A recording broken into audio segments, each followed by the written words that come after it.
Really tempting. Yes, it has not really been easy for anyone, including me. It has not been easy for me. But something I believe is that we all face the same challenges, but our response to it is different. That is what differentiates me and you. You might see a situation and you might think that that is a problem, but another person might see that situation or that problem as a opportunity to move forward. A mistake is only a mistake when you don't want to learn from it. I don't call that a mistake, I call that error, and I call that growing. It is better for you to try and fail than not to try at all, because real failures are not those that fail, but they are those that never try. Because not trying is the guarantee that you will fail. So those are the failures. But anybody that tries, even though it fails, is not really a failure. Whenever you are feeling stuck, like you don't know what to do, you don't know where to go, remember, life is a journey, not a destination. Yes, it's not a destination, it's a journey. It's all about the journey. Success doesn't have a definite definition. Success is defined by the achiever. Whatsoever you define your success to be, that is how it is. So some people now they look at success and scale it in a carnal way, in the way of man. But I advise you, scale your success in the way God sees success. How do God see success? God sees success as you being able to fulfill your purpose. It's not about you fulfilling destiny. It's about the process that makes you to fulfill destiny. Because life is all about the process. Because when you fulfill that destiny now, which guarantee that you are going to stay in that position forever?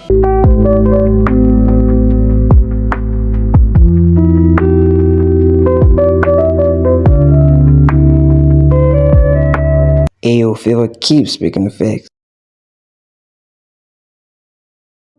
Me, EJIRO Favor. And I'm here not to talk about something specific though, but I just want to drop some light to some things I feel like I should share with you. So you see, somebody asked me a question today. He said, how am I able to keep my sanity? How am I able to keep my sanity? How do I keep it going? How do I keep it together even when things seem to be falling apart, but still I'm still pushing on? How is it possible? Because these times can be really tempting. Yes, it has not really been easy for anyone, including me. It has not been easy for me. But something I believe is that we all face the same challenges, but our response to it is different. That is what differentiates me and you. You might see a situation and you might think that that is a problem, but another person might see that situation or that problem as a opportunity to move forward. You see, I take challenges because I never tell myself I have problem. I only tell myself I have challenges, and anytime I'm having a challenges, I always tell myself that this is a proof that I'm growing. Because if I can overcome this challenge, this means that I have outgrown today. So I'll be better tomorrow than I am now. Because why? I have done something that I could not do before. So stop seeing your challenges as something that is here to kill you, but something that is here to elevate you. And stop seeing your mistakes as something that should be used to criticize you. Because mistakes, I will not lie, mistakes are not really mistakes. I won't say a mistake is a mistake. A mistake is only a mistake when you don't want to learn from it. Yes, but as far that you can learn from a mistake, I don't call that a mistake, I call that error, and I call that growing. You see, it's better for you to try and fail than not to try at all. Because real failures are not those that fail, but they are those that never try. Because not trying is the guarantee that you will fail. So those are the failures. But anybody that tries, even though he fails, is not really a failure. If you check, the person that created the light bulb, he tried too many times, he failed too many times, but still he was still able to do what he set his mind to do. What is the difference? It is because when he was failing, he didn't take it as definite. Your failure is not definite. You have to learn from your mistakes so that when you are doing that same thing next time, you won't have to make that mistake again and you will do it more perfect this time. That's why mistakes are necessary for you to grow.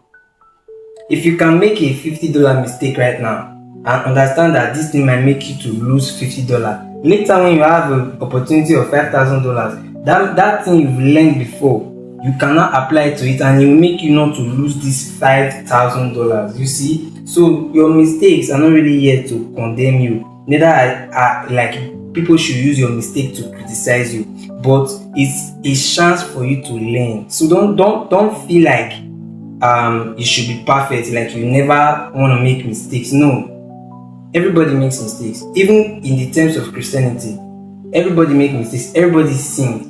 There's no one that is holy. Yes, even David, he is a sinner. Yes, he sins. But what is the difference between a David that is a sinner and another person? This is the thing now. Though I'm a sinner, I will still go and meet God, and I will be honest with God, and I will plead with God to show me mercy. Because why? I don't really have anybody I want to run to. You see, so I won't see my sin as should I say a definite something, because some people, once they just make a mistake or once they just sin, they feel like God won't take them again. No. Your sin doesn't have the power to take you away from God. God can forgive you if you choose to, if you decide to learn from that mistakes and not do it again. God cannot condemn you for something that you are doing. He can forgive you. The only thing that can separate you from God is you not willing to go to Him for Him to forgive you and for you to change from that thing. You holding yourself back from God now, that is the thing that is keeping you. It's not God, because God is ready to forgive. Yes, God is ready to forgive, and we should learn how to ask mercy. Not asking mercy because we want something from God, but let's ask for mercy because we are truly sorry and want to repent. And always remember, whenever you are feeling stuck, like you don't know what to do, you don't know where to go, you don't know where to turn to, always remember that God is with you and God is not done with you. And remember, life is a journey, not a destination. Yes, it's not a destination, it's a journey. It's all about the journey, not the destination actually. Just imagine if you are watching a very good film, yes, a very good movie or series, and you just fall to the ending and you watch the ending and it's finished. What are you going to do next? Will you, like, are you going to feel good? You won't feel good, you'll be like, then, like, I should just wait and watch it gradually, because you will just feel, I don't know how to put it, but you feel like something left you, a kind of enthusiasm. But when you are watching the film gradually, the movie you are watching it gradually, it boosts your enthusiasm, and you learn some things from the ongoing of the film than when you forward it. Because when you watch it gradually, there are some things that even when you forward it, you will not understand that this is why it happened like this in the ending. You might see the ending, but you might not get the understanding of some things if you don't watch it gradually. So if you want to just forward life to when you like the part of life that you will like when you start enjoying God's promises, you want to just forward it and you just want to fulfill destiny one day. No, it's not possible. It's not about you fulfilling destiny. It's about the process that makes you to fulfill destiny, because life is all about the process. Because when you fulfill that destiny now, which guarantee that you are going to stay in that position forever? Yes, the equipment you need, the character you need, the things you need to cultivate, the values, you see, the things you need to have for you to be able to stay there, that will give you the sufficient ability or the grace for you to stay in that position that you are striving to reach. You are going to learn them through the process. The process is going to take you through it. There is no ending without a process. So the ending doesn't really matter more than the process, because the process is what determines the ending. It was determine how long you will be there. And remember, we are running a marathon, not a race. Nobody will ever get there. What I'm trying to say is that no matter how successful you are right now, No matter how rich you are right now, you will always see somebody more richer than you, and you always see more things to accomplish. You see, it doesn't have an end, it's a journey. So stop thinking that because you are not where you are seeing you are not yet where you want to be, then you are not trying at all, or you will never get there. No, don't think like that. Life is a journey. Life is a process. You don't rush it. Even God didn't rush process at all. When He was creating the world, He had to take a day to do one, then take another day to do one, and take another day to do one. God can do anything true of us. Yes, He can be like this, and everything will just happen, right? But no, He's trying to show us the principle of process. A, B, C, D, E. It's very, very important because it's not just to jump from A to Z. Why? Because you have to know what happened to B, C, D, E, F for you to know why you went to H, for you to know why you went to G, and you understand why L is important. So it's all about the journey. I want you to see your life now, not as like you are striving to reach somewhere. No, see it as a journey that will even never end. And the only place your journey will end is when you have fulfilled your purpose and you are dead and you return back to God. That is when your journey ends. And to me, that is when that is when life really starts. Because yeah, it's just like practice. You know, we will live eternal, right? We are going to live. Whether you are a sinner or you are not a sinner, our spirit will live forever. It's just that this earth here, the way we live our life every day, is like building an house for us that we will live either in hell or in heaven through our life. Our life is just like we are building houses. Where are we going to live? You see? So please, I want you to work on your mentality. I'm speaking from the place of love because I know how it feels to actually try to do something and you see that what you are doing is not working. Trust me, I've been there. I've done so many videos, I've posted. Even the people that I believe that these people are to support me, they don't even support me. Some of them, they fear that my rising will cast a shadow on them, but I don't mind. You see, I don't mind because I see it as what God has already planned. No man can stop it. All I have to do is to hold my side of the bargain, which means that doing what I'm doing now, because one day God will definitely see me through. And I want you to understand something. What do you define as success? What is success? From the human perspective, if they check the ministry of Jesus, they will see the ministry of Jesus is not successful because he died at a young age, and I will not say he's poor, but he's a carpenter, so he's like a middle class.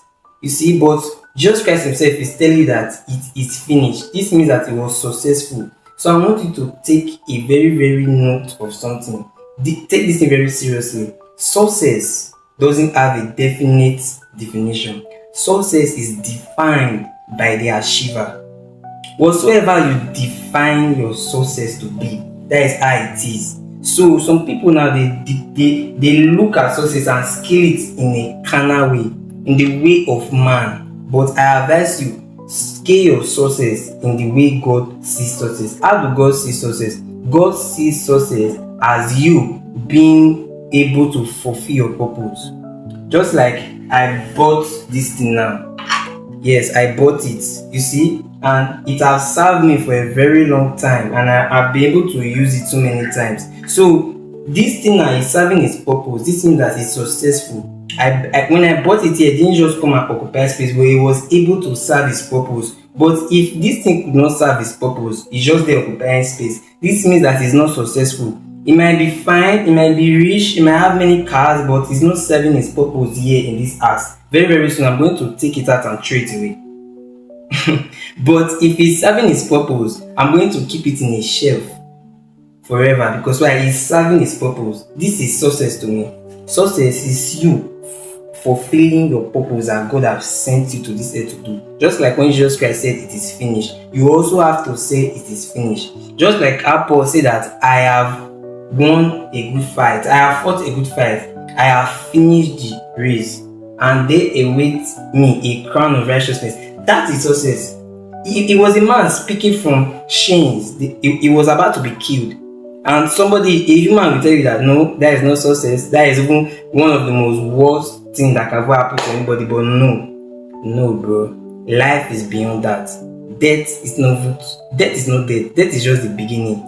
You see? So let us not start defining success like with material things and carnal things. No. Let's define success as us fulfilling the purpose of God. If we can fulfill the purpose of God and run the race that God has set for us, that is a successful person. Somebody that left a fingerprint in generation that even the next generation to come will know about that person. That is my plan. I pray that when I leave this earth, that even my grandkids will come here and see that their grandfather actually did something. He laid the foundation. His life was a testament to the truth.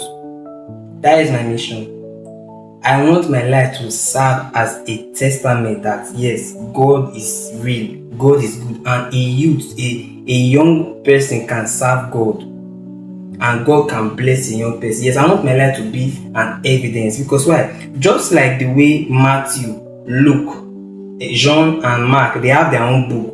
We also have to have our own book about the gospel. But this book we're supposed to have now is not, we are not going to write it, but it's going to be in our life. Our life is going to be that book. Just like the way my name is Favor, I can say my life is representing the book of Favor. Just like the way Matthew is representing Matthew, his gospel, his testimony. Your life is supposed to be as a testimony to, as a gospel. But people are not going to read it in a book. People are going to see it in life, because the word of God is in us and we are living sacrifices to God.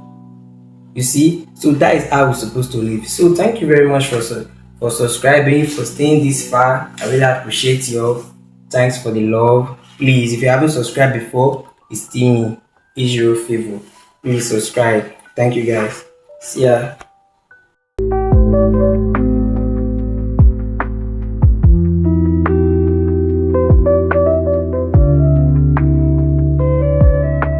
EJIRO Favor keeps speaking the facts.